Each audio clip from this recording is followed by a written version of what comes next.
Bom, é isso aí. Tá gravando agora, galera. Show de bola. Vamos aqui preparar aqui para vocês aqui um slide, tá? Sobre a Segunda Guerra Mundial. É isso aí. Todo mundo já tá ciente, né? Todo mundo vendo aí. Então, beleza. Gente, o que eu vou falar aqui é chover um pouco no molhado. Por quê? Porque, na verdade, a Segunda Guerra Mundial ela é uma continuidade. Tivemos a Primeira Grande Guerra, que dura 4 anos, 1914 até 18. De 1918 até 39, quando efetivamente a guerra acontece, o mundo ocidental ele está louco. A gente observa uma ascensão econômica muito grande dos Estados Unidos, os Estados Unidos tendo um papel importante no financiamento da reconstrução da Europa, emprestando dinheiro, principalmente, e uma sociedade ávida pelo consumo. Tanto é que, logo em sequência, os Estados Unidos fica conhecido como um país que está vivendo os loucos anos 20, exatamente porque há uma ascensão na economia muito grande. E essa ascensão, ela tem um tempo definido, porque lá por volta de 1925, a Europa ela começa a ter uma recuperação econômica, principalmente a Inglaterra e a França, que vão deixar aos poucos de necessitar tanto da ajuda norte-americana. E com o excesso dessa produção, com o excesso de produtos, os Estados Unidos eles passam a ter um problema seríssimo, um problema básico do capitalismo. Se você tem muita oferta, você precisa também ter muito consumo. E isso acaba não acontecendo.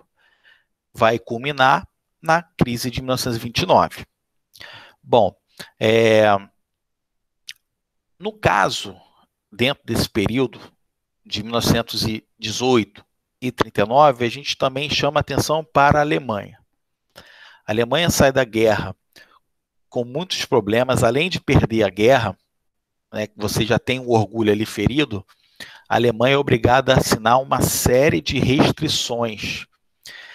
Uma delas, a principal, é o Tratado de Versalhes. Esse Tratado de Versalhes ele é um tratado colocado na sociedade alemã como um tratado que é humilhante. Então, os alemães eles passam essa década de 20 numa grande necessidade socioeconômica. Até porque existia também, do ponto de vista da concorrência, um certo receio da Alemanha voltar a crescer. Então, França e Inglaterra fazem questão de colocar a Alemanha como a principal culpada. E o tipo de governo da Alemanha nesses anos 20 e no início dos anos 30 é um governo que tende a ser voltado para os vencedores da Primeira Guerra Mundial, que é uma social-democracia. Então a gente tem a Alemanha com inflação alta, com miséria, com desemprego, a desvalorização do marco, a inflação altíssima. Então a gente tem uma Alemanha com muitos problemas de readaptação, tá? Mesmo contraindo os empréstimos, esses empréstimos que vinham dos Estados Unidos eram empréstimos que não atendiam às necessidades do povo alemão, tá? E, como nós falamos na semana passada, já estava havendo, desde o início dos anos 20 na Alemanha, a formação de uma nova política, de um novo pensamento político, que é o pensamento nazista. Já ali por volta de 1922, com a criação do partido nazista, a entrada desse partido para disputar as eleições, e esse partido ele começa a pregar uma solução fácil. ele começa a dar esperança à população alemã, dizendo que bastava acabar com a democracia liberal, que a culpa pelo fato da Alemanha estar indo muito mal é pela democracia liberal. Então, essa democracia tinha que ser extirpada, a filosofia comunista de luta de classes deveria ser eliminada, e aí sim, com um Estado forte, com um Estado centralizado, administrado por um líder carismático, por um líder que consiga transformar o caos em uma soberania, tá, nacional, e aí começa a ganhar força. Porém, nesse momento, o líder nazista, o Hitler, ele não consegue chegar ao poder, mas ele já tende a uma continuidade. Ele vai preso durante esse período aí dos anos 20, escreve o livro Minha Luta e tudo mais, tudo que a gente já viu semana passada. Só que em 1929, com a crise da Bolsa de Nova York, ele consegue ganhar mais simpatizantes, porque ele vai dizer o seguinte, tá vendo? Eu avisei antes, eu avisei que essa democracia liberal, ela não era boa para a Alemanha. A Alemanha precisa de um governo austero, um governo que possa eliminar os fracos, e ele começa a dar nome aos bois. Quem seriam os fracos? Os negros, os comunistas, os homossexuais, os ciganos, Testemunha de Jeová e os judeus. Então, no contexto, o Hitler ele fala que essas pessoas têm que ser eliminadas, porque elas são a culpada, né, vamos dizer assim, do fracasso alemão. Enquanto os judeus, ele é mais enérgico, ele diz que os judeus sobrevivem das migalhas do povo alemão. Enquanto esse povo alemão ele passava por uma grande dificuldade, os judeus enriqueciam ainda mais. Então, essa é a grande questão. O interessante é que esse discurso do Hitler, ele acaba tendo muita voz nessas pessoas que não se enquadravam nesses grupos que eu citei para vocês. Então, é interessante analisar que essas pessoas vão apoiar esse discurso de eliminação e vão dar ao Hitler chancela para ele poder colocar isso em prática. Em 1933, o presidente da Alemanha, o Hindenburg, que vem de uma social-democracia, ele acaba aceitando as pressões e coloca o Hitler como chanceler. Em 1934, o Hindenburg morre. Automaticamente, o Hitler ele usurpa o poder, funda o Terceiro Reich, ou o Terceiro Império, se autoproclama Führer, líder, condutor da nação alemã, e dá início aí uma série de questões que irão levar a Alemanha a ser novamente protagonista de uma guerra mundial, dessa vez a Segunda Guerra Mundial. Então, vamos ali para o nosso visor. Antecedente, causas, década de 30. Então, a gente tem ali tudo isso que eu falei para vocês, a crise de 29, você tem a ascensão dos regimes nazifascistas. É interessante também entender que a Itália, dentro desse contexto, o Mussolini, ele inaugura essa política fascista. O Mussolini assume em 22 na Itália. Então, quer dizer, ele está pelo menos aí 10 anos na frente da Alemanha num governo fascista, beleza?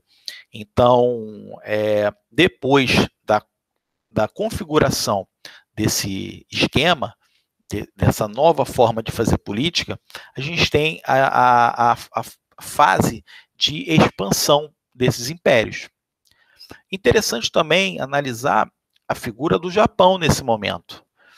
O Japão, que está geograficamente ilhado na Ásia, está isolado, ele tem uma política muito parecida com o regime nazifascista, que é uma política de expansão. Então, o Japão, observando o mapa, ele vai se dirigir onde, a princípio? Na China. Então, o Japão ele invade essas regiões aí na China. Primeiro, ele ataca a Manchúria. O imperador do Japão é o imperador Hirohito, que tem viés totalitários. O Japão é um país que está bem à frente dos demais na Ásia. Ele passa pela crise também, mas essa crise ela não é tão devastadora igual na Europa, por exemplo. Então o Japão, com o Hirohito, ele começa a se expandir, a fazer essa expansão lá em 1931, antes do Hitler ainda assumir o poder. Então ele se desloca para a Manchúria. Inclusive, pessoal, o Japão ele consegue tomar Pequim, a capital. Voltando para a Europa, em 1935, a Itália ela vai anexar a Etiópia, no que nós chamamos de política do espaço vital. Quanto mais territórios um país consegue anexar, mais forte, mais poderoso ele seria, tá? Bom, é notório que o protagonismo da Alemanha nesse momento, porque assim que o Hitler assume, de fato, em 1933, depois em 1934, ele começa a desrespeitar o Tratado de Versalhes. Então, uma série de situações são feitas desrespeitando o Tratado de Versalhes. Agora, olha só, meus amigos, atente aqui para o bizu. O Hitler assume em 1933, mas a guerra só acontece em 1939. De 1933 a 1939, são várias anexações, coisa que não poderia acontecer devido ao Tratado de Versalhes. Só que é interessante analisar o seguinte: o nazismo ele é uma doutrina totalitária, só que ele é uma doutrina que é a favor do capitalismo. Enquanto a União Soviética, que era uma doutrina também totalitária, era comunista. Então, meus amigos, o que eu quero que vocês entendam nesse momento? De 1933 a 1939, o nazismo ele funciona como uma barreira natural do comunismo. Então, de 1933 a 1939, o nazismo ele funciona na ideia dos ingleses e franceses e dos americanos como uma barreira natural da expansão do comunismo soviético. Então, por isso que a gente não tem uma guerra logo de início. Por isso que se espera aí esses anos, 5 anos, né? 6 anos, perdão, entre a chegada do Hitler e o início da guerra. Ok? Então, atentem para isso, é um bizu. O Hitler ele funciona como uma barreira do comunismo. Então, ele seria um mal necessário nesse momento, ok? Vamos lá para a imagem. Inicia-se uma política de anexação. Ocupação do Sarre, em 1935, tem aqui nesse mapa para vocês, onde ficam essas regiões. A região do Vale do Rio Reno, ou a Renânia, que é uma região fronteiriça com a França, tá? Então, essa região ela teria que ficar desmilitarizada. Lembrando que, pelo Tratado de Versalhes, a Alemanha não poderia, em hipótese alguma, fazer o quê? Não poderia se militarizar. O serviço militar obrigatório ele tinha sido suspenso na Alemanha e o número de pessoas que podiam fazer parte do exército alemão era de 100 mil homens.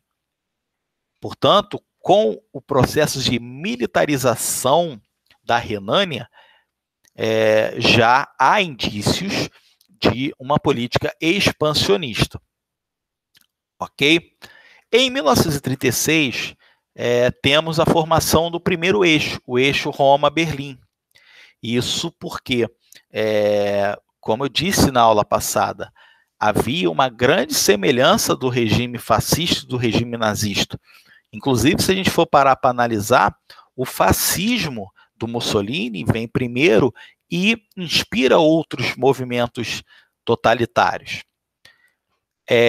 Guerra Civil Espanhola, que vai de 36 a 39, a gente costuma dizer que é um período de treinamento, um treinamento nazista para uma guerra.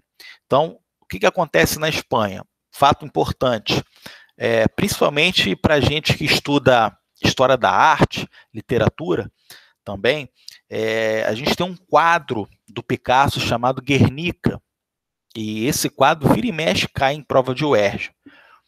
Aqui, esse quadro Guernica representa exatamente a cidade de Guernica sendo bombardeada pelas tropas nazistas, pela Força Aérea Nazista, a Luftwaffe. Essas tropas, né, elas são especializadas num jeito novo de fazer guerra, que é a Blitzkrieg, ou Guerra Relâmpago. Então, a Espanha, que passou por um processo democrático, uma eleição democrática, onde a democracia, a república, ela vence nas urnas, mas o general Francisco Franco, ele dá um golpe, consegue o apoio da Itália e também da Alemanha, fascista, nazista, e consegue dar um golpe de Estado e vence a Guerra Civil e se condiciona no poder espanhol até os anos 70. Então, galera, essa Guerra Civil Espanhola para a Alemanha foi importante porque foi um jeito de treinar para uma possível guerra. Outra coisa, serviço militar obrigatório, como eu disse para vocês, mais um desrespeito ao Tratado de Versalhes, tá? Feito por Hitler. A incorporação da Áustria, como nós podemos ver no mapa, anexação em alemão significa Anschluss, então essa política de anexação, ou Anschluss, é feita na região da Áustria, que é uma região onde majoritariamente as pessoas são de origem germânica. Inclusive, o próprio Hitler é austríaco de nascimento. Tentou fazer cursos na faculdade de Viena e foi reprovado várias vezes. Ele queria cursar Belas Artes. Foi reprovado algumas vezes e, né, é uma pessoa frustrada nesse sentido. E depois a incorporação de uma região chamada Sudetos, que fica no oeste de um país chamado Tchecoslováquia. Qual é o interesse do Hitler ocupar os Sudetos? Nessa região dos Sudetos, a grande maioria da população também era de origem germânica, e mais ainda, tinha muitos alemães ali naquela região. Então ele anexa, porque ele vai dizer que os Sudetos é uma região alemã. Bom, todas essas anexações, vocês estão vendo que não houve por parte das potências Inglaterra e França, muito menos dos Estados Unidos, uma política de barrar o Hitler. Então, há, de fato, a política de apaziguamento. Ou seja, para Inglaterra e França, existia direito do Hitler em poder anexar essas regiões. Até porque, segundo o slide, essa política de apaziguamento, ela seria um jeito novo de tentar fazer com que não acontecesse mais conflitos e também a Liga das Nações ela teve um grande fracasso. Essa Liga das Nações pós Primeira Guerra Mundial, ela foi fundada com o intuito de não permitir um novo conflito. Só que isso não aconteceu. Tá? Então, essa Liga das Nações fracassou e essa política do apaziguamento ela também vai fracassar exatamente quando o Hitler invade a Polônia. Ok? Então, vamos voltar aqui outro slide, só para vocês observarem. A Áustria, a Tchecoslováquia, essas regiões, elas foram permitidas serem anexadas. Esse cidadão que está em pé com o dedo apontado para o Hitler é o Chamberlain, é o primeiro-ministro britânico. E é feita uma reunião entre o Chamberlain, Hitler e o representante francês. E nessa reunião, o que acontece? A Inglaterra e a França diz o seguinte: Hitler, você pode anexar até os Sudetos. Então, os Sudetos, a gente não vai se opor. Justamente, galera, porque pensando também na barreira contra o comunismo. Existe uma política dúbia nesse sentido. Você tem uma expansão nazista, mas, por outro lado, você impede que os comunistas cheguem chegando. Olha só, outro detalhe importante. Acontece em 1939 também uma política secreta feita exatamente pelo Hitler e pelo Stalin, que é o Pacto de Não Agressão, chamado de Ribbentrop-Molotov. Ribbentrop alemão, Molotov soviético, eram os ministros dos países, ok? Então é feito um acordo, e por esse acordo, a Polônia ela seria dividida entre a Alemanha nazista e a União Soviética de Stalin, ok? Então há essa divisão, porém é um acordo secreto. Os países não sabiam, os países que eu digo, Inglaterra e Itália, não sabia que isso estava acontecendo. Isso foi feito por debaixo dos panos. Até porque, para não levantar suspeita, né, o Hitler fez um acordo com Stalin. E um grande, né, talvez o maior inimigo dos nazistas eram os comunistas. Exatamente por essa questão de luta de classes. Para os comunistas, a luta de classes tem que existir. O proletário ele tem que tomar a frente na produção. Nos nazistas, na filosofia nazista, não tem luta de classe. O proletário e o dono do capital têm que se unir em prol da nação. Então, galera, quando acontece efetivamente o início dessa guerra? Acontece exatamente ali, ó, no dia 1º de setembro de 1939, quando a Alemanha vai descumprir a política de apaziguamento, tá? E invade a Polônia. Preste atenção agora lá em cima, no mesmo slide. Em 1940, o Japão ele entra nessa política do eixo. Então ele vai se incorporar à Itália de Mussolini e à Alemanha de Hitler. E a partir de 1940 a gente tem a configuração real da Segunda Guerra Mundial. Por outro lado, após a anexação da Polônia, Inglaterra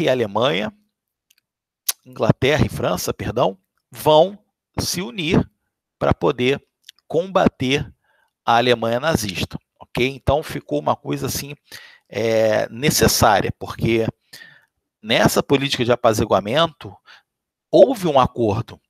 Os Sudetos seria a última possessão do Hitler. E quando ele invade a Polônia, não deixa de ser uma tentativa de desmoralizar os ingleses e franceses, tá bom? Segunda fase da guerra, né? A segunda fase aí do nosso slide. 39, a guerra de mentira, uma preparação. Você tem ali o início das ofensivas, os planejamentos, para aí sim, depois acontecer efetivamente o conflito armado. 39 até 41, a gente tem a vantagem do eixo. Então, galera, o Hitler ele consegue ocupar mais regiões. Uma região que a gente nunca pode esquecer também dentro desse contexto, essa região de Alsácia-Lorena, que é uma região também de fronteira da Alemanha, aqui com a França, tá? Uma região fronteiriça, uma região rica em minérios, carvão e ferro, tá? E aí a gente tem a ocupação da Dinamarca, da Normandia, França, da Holanda, tá? Interessante também atentar o seguinte, galera, a ocupação do Hitler também é feita nos países nórdicos, Suécia, Dinamarca, como está ali no slide, a Noruega, tá? A Bélgica. Então, são regiões que são ocupadas militarmente por Hitler.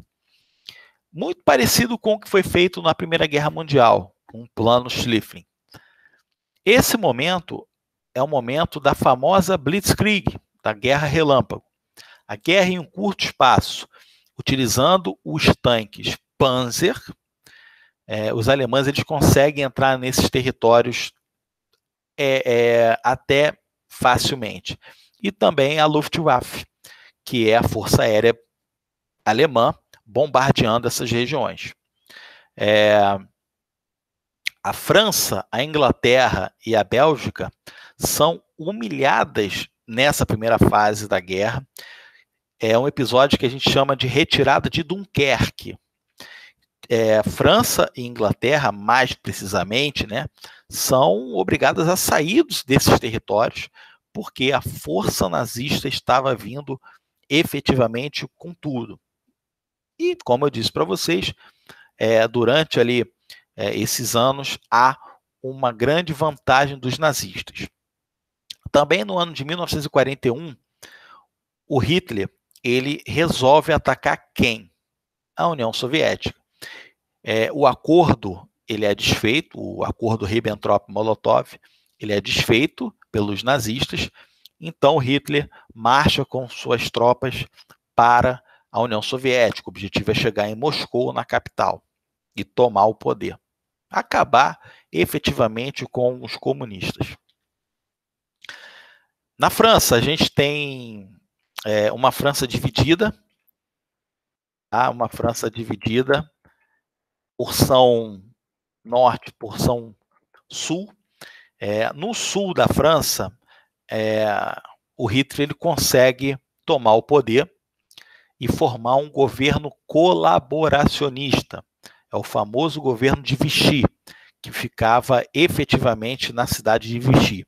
E lá é colocado o general Philippe Pétain.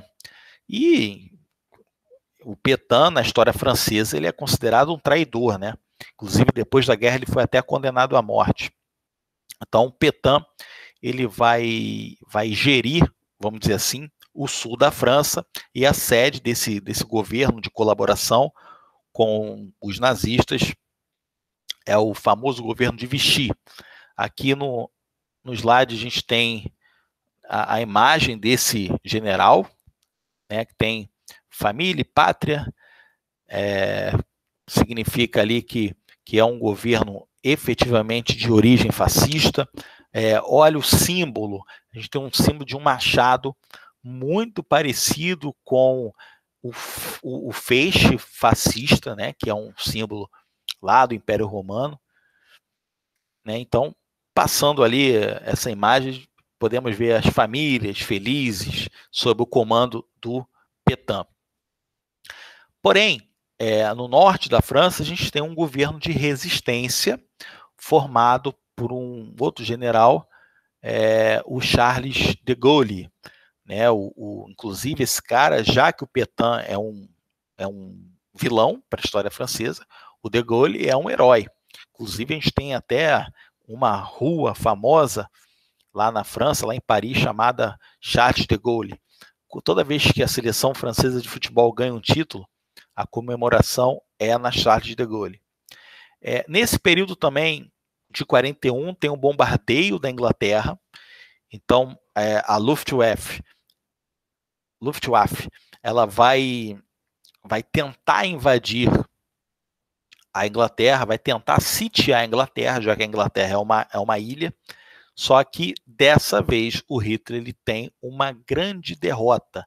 Isso porque a RAF, a Royal Air Force, ela vence essa guerra, ela consegue expulsar a Luftwaffe, e a Inglaterra ela continua ficando protegida, vamos dizer assim, de uma iniciativa militar nazista.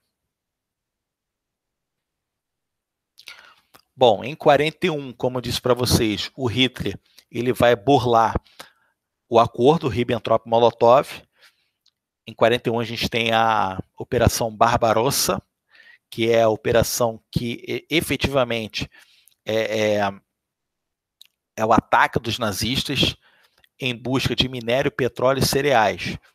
Nós sabemos que a União Soviética, agora a Rússia, é um excelente produtor de petróleo e gás natural. E no mesmo ano, em 41, meus amigos, nós temos o quê? O ataque japonês a Pearl Harbor, uma base norte-americana no Pacífico. Então, forçando a entrada dos Estados Unidos. Aí você pergunta assim, ué, mas porra, Bruno, por que os japoneses foram atacar uma base americana no Pacífico? Como eu disse no início da explicação, a Segunda Guerra Mundial é uma guerra por busca por territórios, né? Uma guerra expansionista. O Japão ele tem um interesse naquela região do Havaí. E os Estados Unidos já controlavam aquela região. Então, há um choque de interesses e o Japão resolve bombardear aquela região do Pacífico que nós conhecemos como Havaí. É o período de expansão máxima do eixo. Então, a Segunda Guerra Mundial ela está ganhando contornos aí realmente mundiais. A guerra começa na Europa, vai para a Ásia, os Estados Unidos da América entram no conflito, o Brasil também vai a partir de 42. Você tem também territórios na Oceania sendo tomados, então efetivamente é uma guerra que mexeu com todos os continentes. Letra C, a parte onde os aliados eles começam a vencer, tá, galera? Então a gente tem de 43 até 45 a fase em que os aliados vão vencendo sistematicamente, beleza? O divisor de águas desse momento de vitória desses aliados é exatamente a Batalha de Stalingrado, que vai entre 42 a 43. Stalingrado é a cidade símbolo da Revolução Russa. É uma cidade que tem o nome do Stalin, líder máximo soviético. Então, para o Hitler, conquistar Stalingrado seria conquistar a própria União Soviética. Seria humilhar o Stalin. Então, a chegada em Stalingrado ela é feita quase que na miséria dos soldados alemães. Eles conseguem chegar perto de Stalingrado, né? Conseguem chegar ali na fronteira, vamos dizer assim, só que eles não conseguem se fixar. Exatamente porque o clima muito frio, falta de comida. Aí a gente volta lá no século XIX, quando a gente fala do Império Napoleônico. O Napoleão ele perdeu a guerra contra a Rússia exatamente dessa mesma forma. O general Inverno ele vai dar conta dos soldados franceses como deram conta dos soldados nazistas. Vale lembrar que não foi só o frio, mas foi o frio aliado com algumas situações, como, por exemplo, a tática da terra arrasada. Os soviéticos eles recuavam à medida que o exército alemão se aproximava, e nesse recuo eles iam destruindo as plantações, queimando as plantações e queimando as casas, destruindo tudo que pudesse ser utilizado pelos nazistas como um abrigo ou como alimentação. Então, quando eles chegam em Stalingrado, eles já chegam já esfomeados, morrendo de frio e fome. Algumas imagens dessa batalha. Existe um filme muito maneiro que eu vou indicar para vocês. O nome do filme é Stalingrado, é um filme de 2005. É uma produção russa, não é uma produção norte-americana, por isso a gente tem dificuldade de encontrar. Mas ele é muito bonito, filme muito legal. E para quem gosta de filme de guerra, é um prato cheio. Tá, algumas imagens, né, dessa batalha. Na última fotografia, a gente pode observar bem como estava a União Soviética naquele momento, né, um gelo puro, neve pura, e os soldados esfomeados. Aí, Japão, né? A expansão máxima do Japão, tá vendo? Os caras conseguem chegar até na Oceania. Por isso, Segunda Guerra Mundial, porque até na Oceania teve conflitos. Né? Conflitos não muito famosos aqui para a gente, mas que aconteceram também nesse contexto aí. A expansão máxima do Japão acontece em 1942.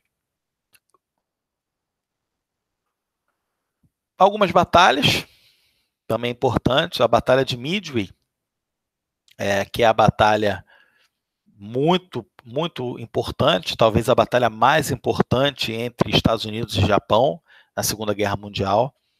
Essa batalha, você pode observar que tem um asterisco ali nos Estados Unidos, porque os Estados Unidos ele vence essa guerra, nessa batalha, e consegue gradativamente expulsar os franceses, expulsar os japoneses de seus domínios.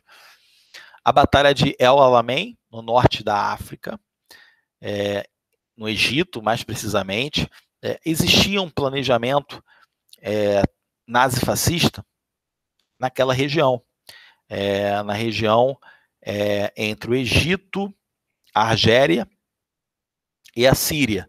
Né? Inclusive, eles queriam fazer ali a corporação africana, né? Africa Corps. Então, isso é desfeito ali em 1943, justamente após mais uma vitória dos aliados. Controle do Mediterrâneo, desembarque na Itália, Sicília. Então, galera, aí a gente chega numa parte, uma parte interessante da guerra, porque em 43 o Mussolini ele é derrotado. As tropas aliadas elas vão desembarcar no sul da Itália, numa região chamada Sicília. A Sicília é uma ilha, tá, que fica bem ali no sul italiano, e essas tropas desembarcam ali e conseguem vencer os fascistas italianos. Dentro desse contexto, deixa eu abrir um parênteses. Dentro desse contexto, temos a chegada dos brasileiros também na Segunda Guerra Mundial. Essa Segunda Guerra Mundial, 1939 até 45, quando é em 1942, o Brasil entra na guerra. O Getúlio Vargas, ele entende que deve entrar na guerra por alguns motivos. O principal deles é o bombardeamento de navios brasileiros por parte dos nazistas, que queriam uma posição do Estado brasileiro. E o Brasil entra nessa guerra, acaba ficando ali na região de Monte Castelo, na região de Montese e também na região de Castel Novo. As tropas brasileiras, os pracinhas, têm uma grande participação nessa Segunda Guerra Mundial. Inclusive, galera, fazendo até um parênteses, às 14h, nós vamos dar uma aula sobre Era Vargas. E aí a gente consegue falar mais especificamente sobre esse assunto, tá? O Brasil na Segunda Guerra Mundial. Inclusive, vocês já estão convidados para assistir a aula à tarde, 14h. Bom, se liga aqui, galera. Em 43, o Mussolini ele é capturado pelas tropas aliadas, só que logo depois, os nazistas, vamos dizer assim, uma tropa secreta nazista consegue recuperar o Mussolini, consegue tirar o Mussolini da prisão e leva esse cara lá para o norte italiano. Tem um detalhezinho importante. Essa operação de resgate do Mussolini, feita pelos nazistas, isso vai custar a cabeça do Hitler, porque ele vai gastar muito com essa missão e vai tirar muitos soldados da frente de batalha. Beleza? Então, o Mussolini ele só dá prejuízo para o Hitler. Então, ele vai para o norte da Itália e lá, de 43 até 45, os italianos continuam sendo dominados por um regime fascista. A parte final aí dessa guerra, galera, vai ser em 44, que é o famoso dia D. Vale lembrar que o dia D foi feito após uma reunião envolvendo Estados Unidos, presidente Roosevelt, o Churchill, primeiro-ministro inglês, e o Stalin, secretário da União Soviética. Nessa reunião, ficou decidido que as tropas aliadas iriam atacar o norte da França, exatamente a Normandia. Quem dá essa ideia é exatamente o Stalin. O Stalin que tem a ideia de atacar o norte, por quê? Porque com isso ele conseguiria prender os nazistas lá em Stalingrado, enfraquecer esses nazistas, porque eles teriam que lutar em duas frentes de batalha. Então esse objetivo de atacar a Normandia não é de agarra, é porque os nazistas iriam proteger a França.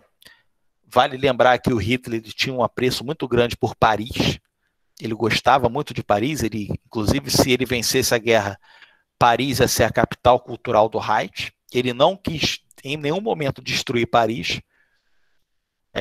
Uma das passagens mais importantes do governo nazista é o Hitler andando a cavalo nas ruas de Paris, comemorando o triunfo, né?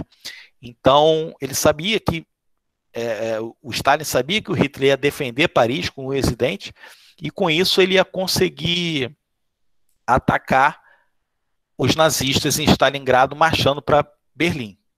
Então, galera, se um dia a gente for na Rússia, os russos eles contam que a Segunda Guerra Mundial foi vencida por eles, com o apoio da Inglaterra, da França e dos Estados Unidos. É uma grande honra que eles têm lá e tudo mais. E outra coisa, se a gente for para Paris, se a gente for para a França alguma vez, a gente tem que ter muito cuidado quando a gente relata esse caso, porque os franceses eles têm muita vergonha de Paris ser dominada sem ter uma força de retaliação. Então eles se envergonham muito da Alemanha, de Hitler entrar em Paris sem dar um tiro. Eles têm uma grande vergonha em relação a isso.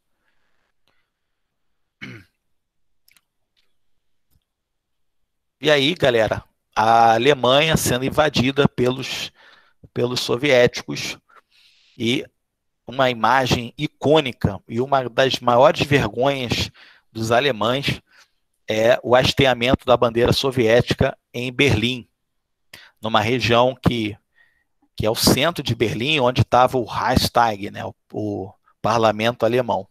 Isso aí é uma vergonha enorme. Em maio de 45, galera, deixa eu só explicar aqui para vocês. Dia 30 de abril de 1945, o Hitler ele não aceita a derrota e ele se mata juntamente com a sua esposa Eva Braun. Aí é uma foto de maio de 45, onde já não havia mais o nazismo. O Hitler já estava morto. Isso foi no dia 30 de abril. No dia 28 de abril de 1945, o Mussolini ele também é preso pelos guerrilheiros italianos no norte e é julgado, e logo ele é condenado à morte. E depois ele é dependurado de ponta cabeça. Tá? Então, só para vocês entenderem, o Mussolini ele cai em 28 de abril e o Hitler cai em 30 de abril. E essa foto aí, em maio de 45, a guerra na Europa já estava encerrada. No Japão, no Oriente, tínhamos ainda a guerra até agosto. E em agosto, no dia 6 de agosto de 1945, a primeira bomba cai na cidade de Hiroshima. E o imperador Hirohito, do Japão, não se rende.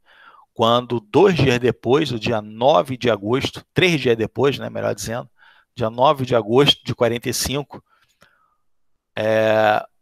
o presidente Truman, Harry Truman, já não era mais Roosevelt, ele ordena o lançamento de mais uma bomba, só que dessa vez na cidade de Nagasaki. Não tem como deixar passar.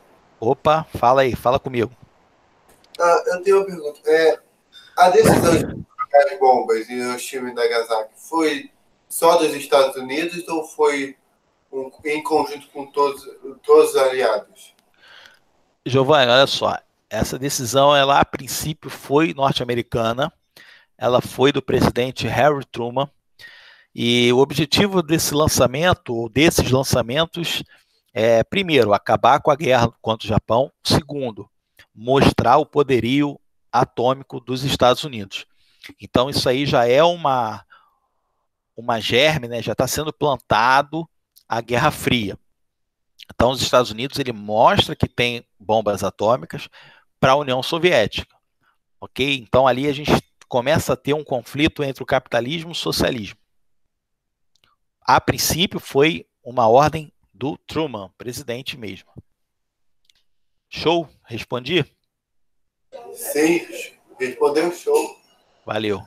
Então, galera, não tem como não falar do Holocausto. Política de extermínio dos judeus por parte dos nazistas. A famosa solução final. Lá no meado dos anos 40, no meado da guerra, perdão, ali por volta de 43, 44, o Hitler ele decide que o que está atrapalhando realmente são os judeus. E aí a solução final seria a morte desses judeus. Aproximadamente 6 milhões de pessoas morreram em campos de concentração. O pior deles ficava na Polônia, que era o de Auschwitz. Inclusive tem um filme muito, muito bacana que tem no Netflix chamado A Lista de Schindler. Depois vale a pena vocês darem uma conferida. Então a gente tem ali o saldo da guerra, mais ou menos 50 milhões de mortes, 20 milhões da União Soviética, 6 milhões de poloneses, 5 milhões de alemães e 1,5 milhão no Japão. São dados aí numéricos aqui, com certeza isso não cai em prova, mas é importante a gente saber quantas pessoas perderam as suas vidas. Isso aí é uma cova em Auschwitz, porque depois de um certo momento os judeus eles passam a ser queimados, porque já não tinha mais lugar para enterrá-los, né? Então eles passam a ser queimados. Isso tudo mostra no filme. Crianças sendo enforcadas pelos nazistas ou até mesmo fuziladas. E ali um carrinho de mão com corpos judeus para serem queimados. Muitas experiências médicas são feitas, né? O Hitler tinha uma ideia, né, de melhorar a raça ariana, então ele mandava, né, fazer vários experimentos. Um deles era, por exemplo, o corte de membros e a implantação. Então eles cortavam os membros dos judeus, o braço, as pernas, e implantavam em outros, né, porque eles queriam, na verdade, eles queriam aquela técnica igual de lagartixa, né, de lagarto, que perde o rabo e cresce. Então, eles queriam atingir essa situação aí. Bom, depois da Segunda Guerra Mundial, temos um mundo bipolarizado. Você tem efetivamente o capitalismo e o socialismo da União Soviética debatendo aí por espaços territoriais. Conferência de Teherã, ainda em 43, galera. Libertação da França, EUA e Inglaterra. Então, nessa conferência de Teherã é que fica declarado o famoso dia D. É em Teherã que o Stalin traça o plano do dia D. Tá? Então, se cair na prova esse tipo de informação, vocês sabem que foi em Teherã, no Irã, em 43, que fica traçado o plano do dia D, no dia 6 de junho de 44. A Lituânia, Letônia, Estônia e leste da Polônia seriam incorporados à União Soviética, e há uma questão sobre a divisão da Alemanha. Caso a Alemanha perca essa guerra, ela seria dividida. Lembrando que isso em 43, a Alemanha vai perder em 45.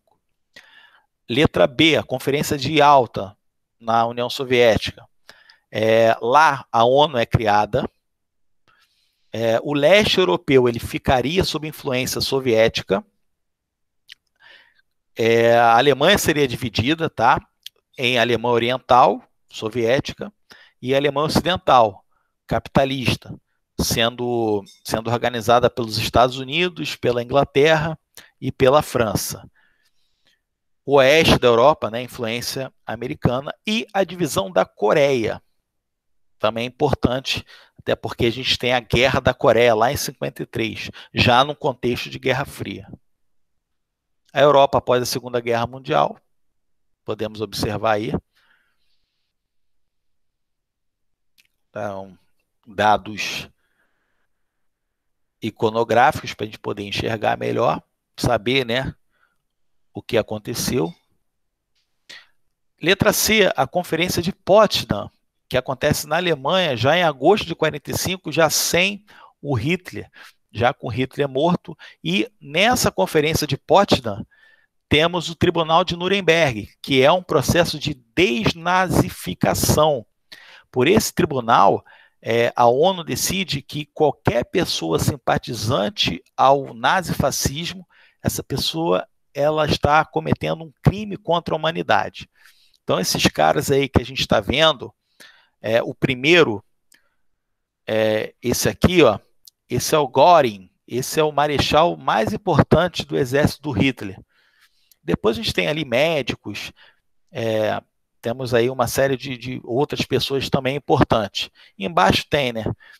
Tem o Rudolf Hess, Ribbentrop, o cara do acordo, e o Keitel. Tá? E esse aqui, ó, é o Göring, é o mais importante aí, arquiteto depois do Hitler. Se o Hitler fosse preso, ele seria o segundo no comando. Existe um filme também chamado Tribunal de Nuremberg, que é muito bacana. Vale a pena assistir.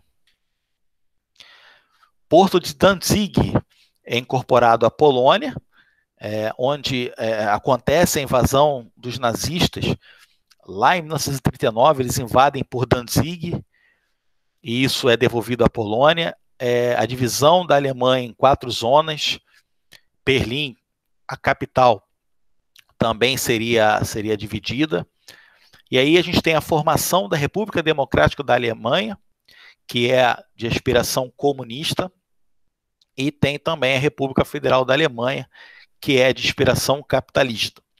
Gente, isso é em 45. O muro ele só é construído em 61, tá? Num contexto de Guerra Fria. Não existe o muro de Berlim nesse momento. A separação é uma separação geográfica apenas. Tá? São feitas ali por soldados. Não tem um muro. O muro só em 61. E aí temos o final da Segunda Guerra Mundial.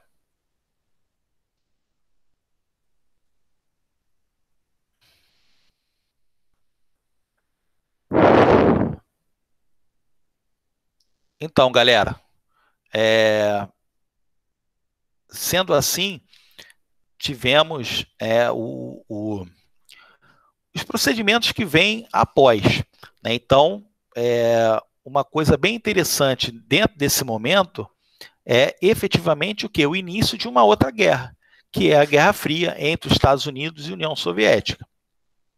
Tá ok? E à tarde nós vamos ter uma aula sobre Era Vargas. É importante porque a gente faz o link com essa Segunda Guerra Mundial, a entrada do Brasil nessa Segunda Guerra Mundial. Tá beleza? Vou parar aqui a gravação.